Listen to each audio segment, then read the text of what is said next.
Missing.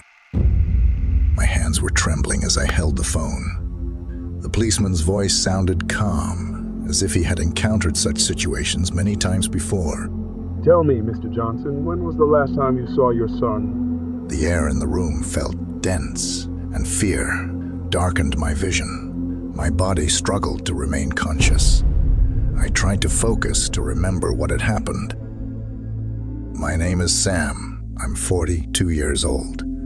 I've been working as an engineer in a construction company all my life. This job exhausts me.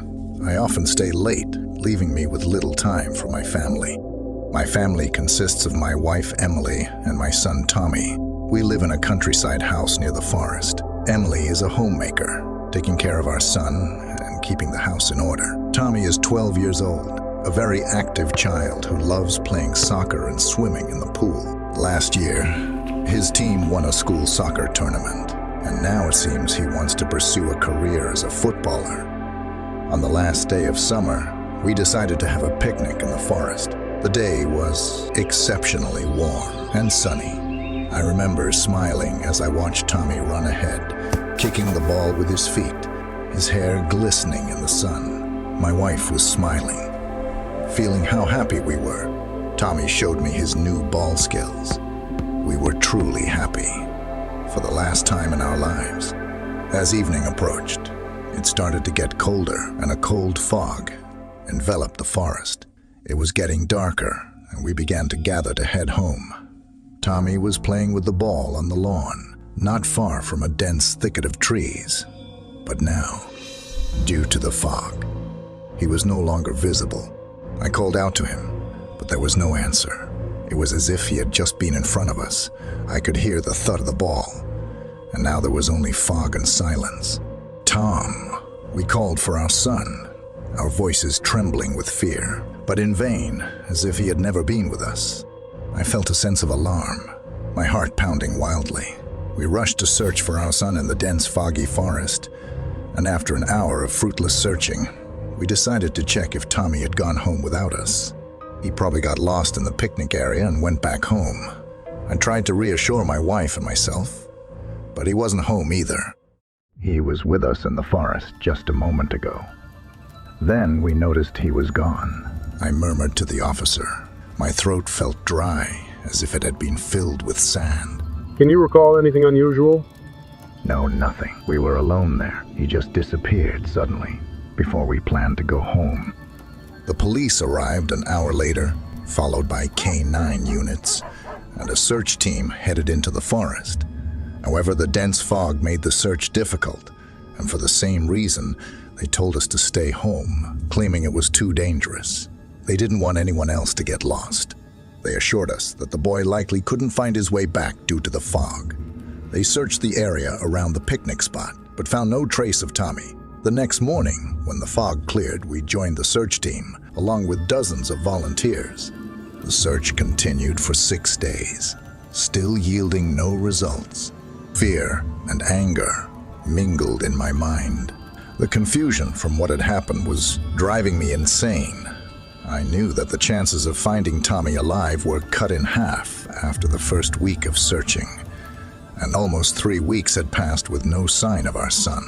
We explored the same areas over and over, but it was all in vain.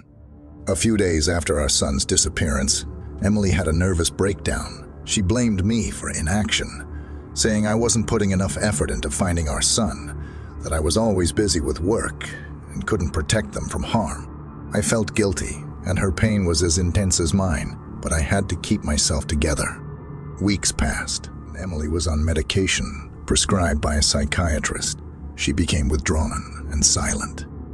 I was utterly crushed, yet I kept working. It was a distraction from the horrifying thoughts. Nightmares plagued me. I often had the same dream, an image of my son emerging from the forest fog, taking my hand and leading me into the forest. The fog was so thick that I couldn't see where I was stepping. Tommy confidently guided me deeper into the forest. The dream ended when Tommy let go of my hand and ran ahead. I tried to catch up, pushing through the dense fog, hearing only his calls to me, his voice transitioning into an indistinct whisper. and then I fell into a dark abyss, waking up in a cold sweat. One day, waking up from yet another nightmare, I discovered that Emily wasn't in bed with me. Scanning the room, I saw a dark silhouette by the open window. "Emily, what's wrong?" I nervously exclaimed, looking at her frozen figure in the night. She didn't respond. She just stared into the darkness of the forest through the open window. Then, she slowly turned her head towards me, and without saying a word, got back into bed. I was deeply unsettled by what I had witnessed and couldn't sleep until morning. The next morning, I asked Emily about the previous night, if she remembered going out in her sleep. She said she had a strange dream about Tommy. In her dream, she saw our son as an adult resembling me, but I wasn't there. I believe it was a case of sleepwalking triggered by stress. These incidents continued. Several times I observed Emily walking outside at night, sitting in a chair, staring into the darkness. I would guide her back inside and watch over her until morning, fearing that in her unconscious state she might harm herself. Exhausted from work and unable to sleep, due to my own nightmares, my life had turned into an ongoing nightmare, and I was on the verge. One day, amidst this nightmarish existence, a phone call came. Mr. Johnson, you need to come to the station. We found something. I rushed to the police station, gripping the steering wheel, feeling as tense as a string about to snap. Upon arrival, I was met by an inspector whose gaze was intense. Mr. Johnson, He began. we found something in the forest. It might be related to your son. I listened attentively, a trembling hope slowly breaking through the veil of fear inside me.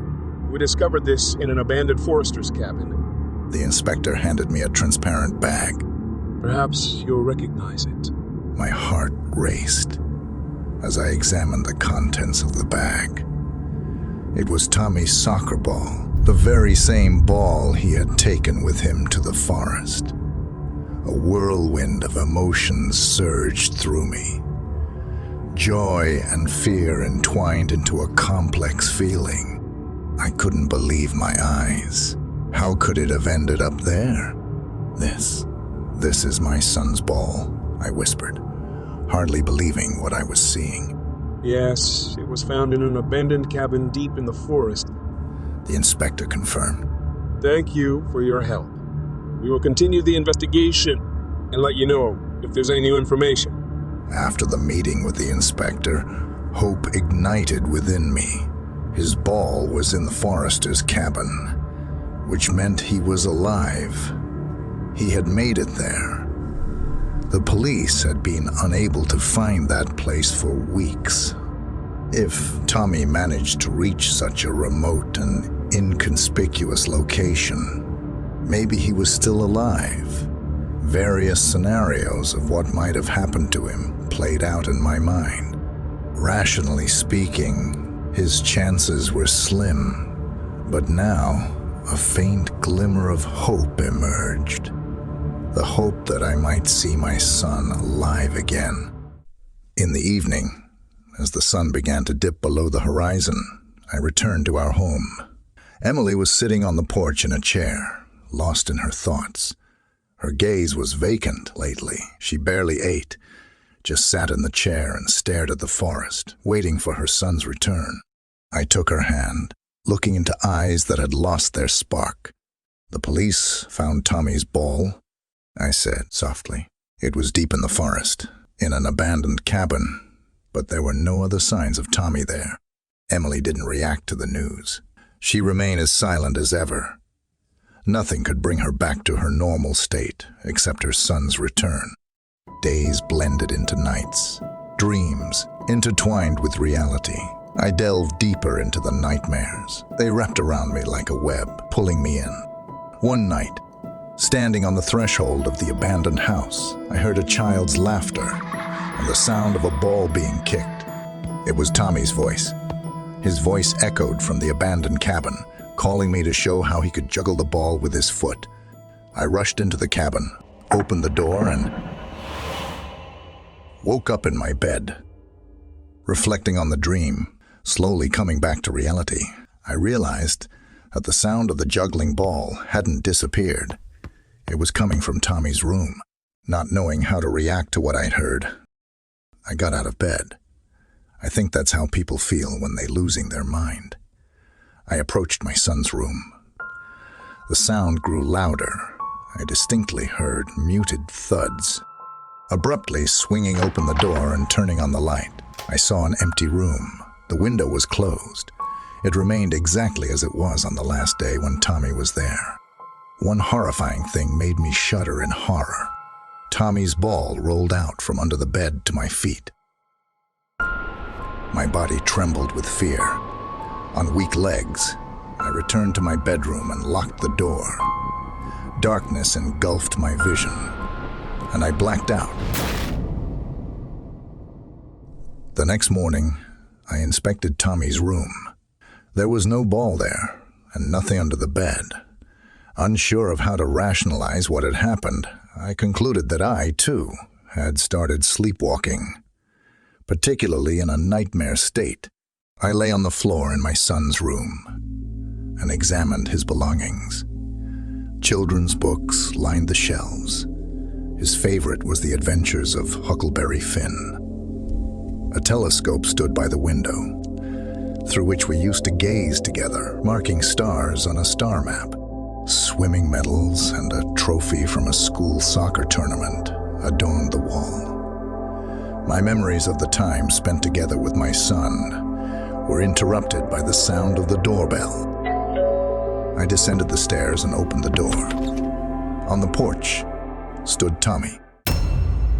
Dad, His voice whispered like a breeze from the other world. I'm home. He looked terribly exhausted. His clothes were tattered, his body covered in numerous cuts and bruises. He was painfully thin, a grim caricature of his former self. I rushed into his embrace. Tom, you're here. You've come home." I closed my eyes. My son was here. He was alive. Emily heard my cries and ran out onto the porch. She clung to our son, sobbing. I ran back into the house to call an ambulance. 3 months passed since Tommy's return. His physical condition had normalized, and his life was no longer in danger. But mentally, he was not quite right. He had become reclusive, hardly spoke, and going back to school in this condition was impossible. He spent his days at home. There was no hint of the cheerful, active boy who loved playing football. His mother kept a watchful eye on him, spending every day with him. When asked about his disappearance, he didn't say anything. The police managed to record just one statement from him. "I was in a dark place." He didn't tell us anything either. For everyone, it remained a mystery how he could survive for several weeks in the forest without food. But most importantly, he was alive, and he was home. The story took an even more mysterious turn. Strange rustlings, whispers, and footsteps could be heard coming from my son's room at night. Sometimes I would see Tommy, frozen in place, staring at a single point.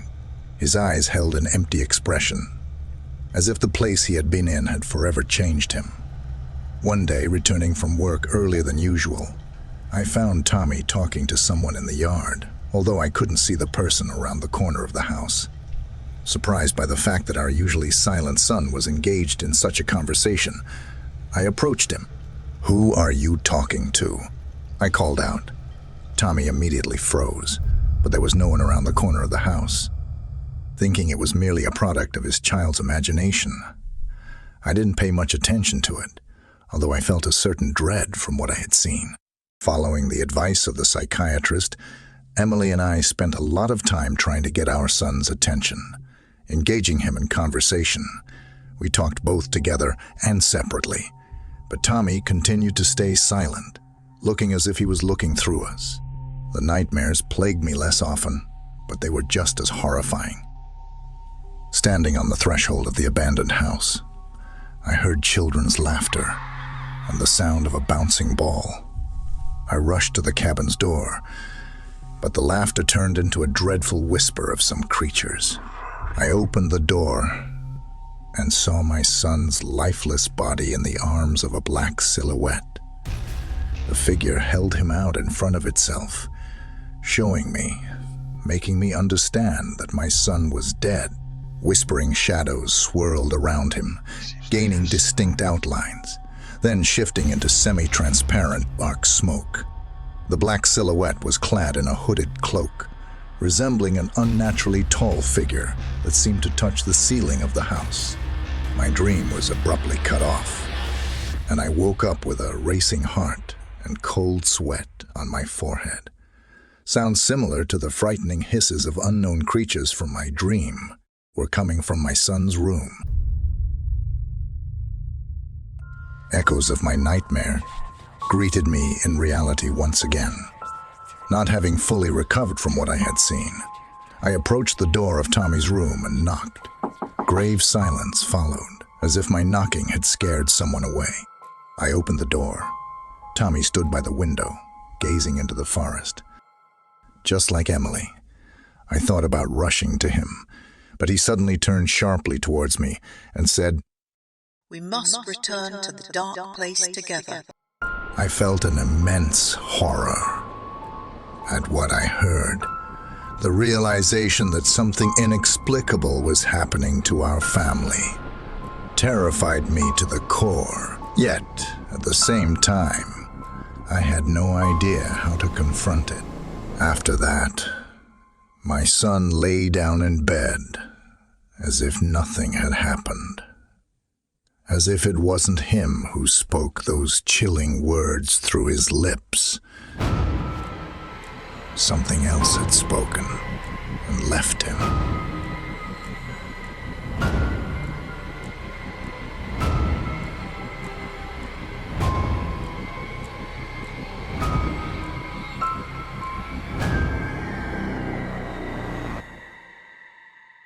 Several days passed since that incident. I discussed it with Emily, but she didn't attach much importance to it, saying that Tommy had also started sleepwalking at night. It's probably hereditary. She attempted to joke. Emily spent much more time with our son and reassured me that she hadn't heard anything similar from him. Although Tommy remained introverted, he was making progress. Emily read him books, which he listened to attentively. They went to the cinema together, took walks in the park. I felt confident because I trusted my wife. However, Tommy's phrase continued to haunt me. We must return to the dark place together. The dark place. It was the only thing Tommy told the police in his testimony. Perhaps he meant the abandoned forest house, where they found his ball, the place where he probably spent long weeks, and which I had visited in my dreadful dreams. One morning, I woke up, surprised that the terrifying cabin in the forest hadn't appeared in my dreams that night. I realized Emily wasn't in bed with me. A sharp sense of unease gripped me. Tommy was also missing from the house, and their phones lay on the kitchen table. The pieces of the puzzle fell into place in my mind. The visions from my nightmares, the dark place. My son's voice echoed in my head. We must return to the dark place together.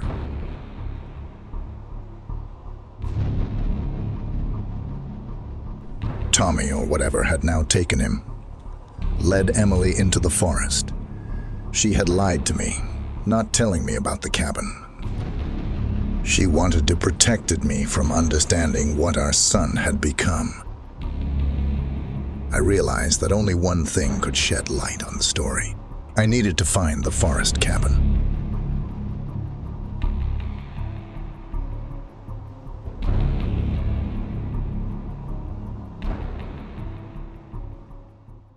Two days later, the police found Tommy and Emily's bodies on the banks of a mountain river in the forest. Their lungs were filled with fluid. There were no signs of struggle on their bodies, as if they had willingly entered the river and drowned. After identifying the bodies of the people who had been my family, my madness took on new forms. I no longer wanted to live. I had lost the dearest people, and with them the purpose of existence. But before parting with life, I firmly decided to find that accursed house in the forest. The police inspector tried to dissuade me from this endeavor, but seeing my determination and condolences to my loss, he gave me the coordinates of the ill-fated place, apparently thinking that I might find solace by going there. When I found the abandoned house, I was horrified. It was exactly as I'd seen it in my nightmares, covered in moss and lichen, its brick walls losing their shape, many of them partially crumbled. The wooden doors were hidden behind cobwebs and damp boards, sagging with age. I had opened these doors in my nightmares many times, hoping for a different outcome, but only horror awaited me there. But this time, it no longer scared me. My life held no value for me. Opening the old door of the cabin, I stepped inside and looked around. The atmosphere was saturated with a dreadful mystique. I remembered the black giant silhouette from my nightmares, holding my lifeless son in its arms, the eerie shadows swirling around him, their repugnant whispers. Overwhelmed by exhaustion, I collapsed to my knees and wept. I could no longer contain my grief. On the dusty floor, I noticed fresh scratches. Wiping away the dust and grime, I saw a message left for me.